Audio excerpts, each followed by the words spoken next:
I'm Elle Wu, a client portfolio manager here at Thornburg Investment Management.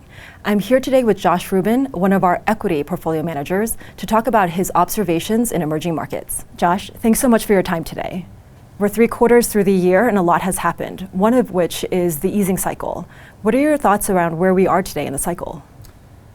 My thoughts, or our thoughts within Thornburg, have definitely been evolving as the year's gone on.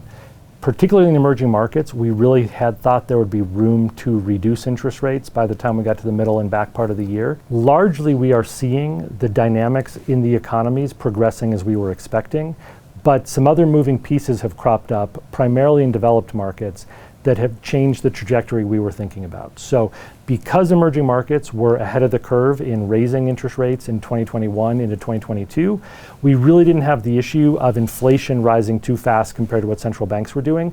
However, because inflation's been a little stickier in developed markets, and now we've been beginning to see oil prices rise, we are seeing emerging market central banks being a little more cautious about cutting rates.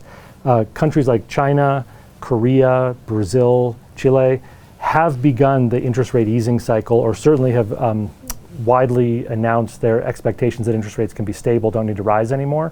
But we're just not seeing interest rates come down quite as quickly as we thought. But we definitely expect, as we move into 2024, a lot of emerging market central banks have the room to be cutting rates at a much faster pace than people are thinking about for the US or Europe. And that will be a great tailwind for the region. It really should be. If you think about some elements of both corporations operating or consumers operating, Brazilian interest rates at 14%, Mexican interest rates at 11%, those are real challenges, and the companies are navigating it pretty well. But when interest rates fall 300, 400 basis points, just like we see in the US, it's a real positive for earnings growth, for corporate investment, and for consumer spending. You mentioned oil earlier. What are your expectations on oil's impact on inflation, or how we should think about its impact on various economies?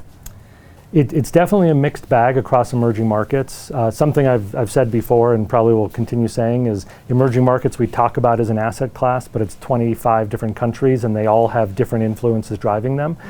A number of the countries across emerging markets are pretty neutral or even have tailwinds from rising oil prices, but some do face headwinds.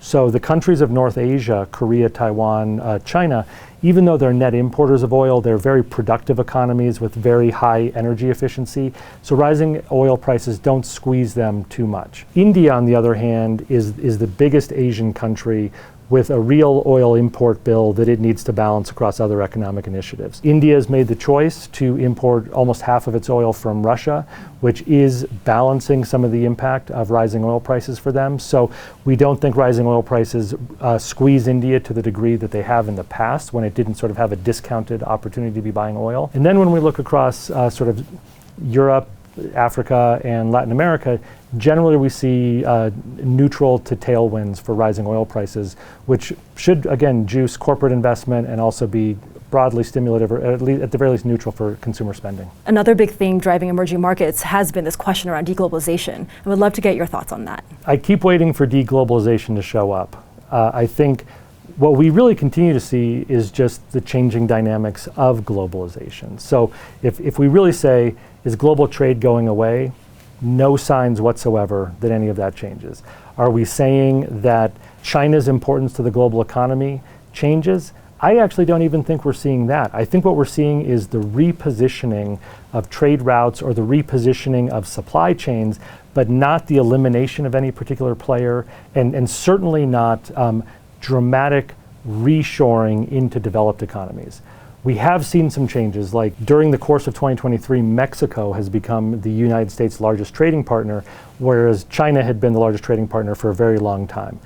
There's a couple moving pieces in that. One is some new supply chain capabilities coming out of Mexico. Another part is the post-COVID consumption of goods in the US has come down, which just means Chinese exports to the US has also come down because there's less demand. It's not specifically a China versus Mexico, but just a less demand for Chinese-made goods.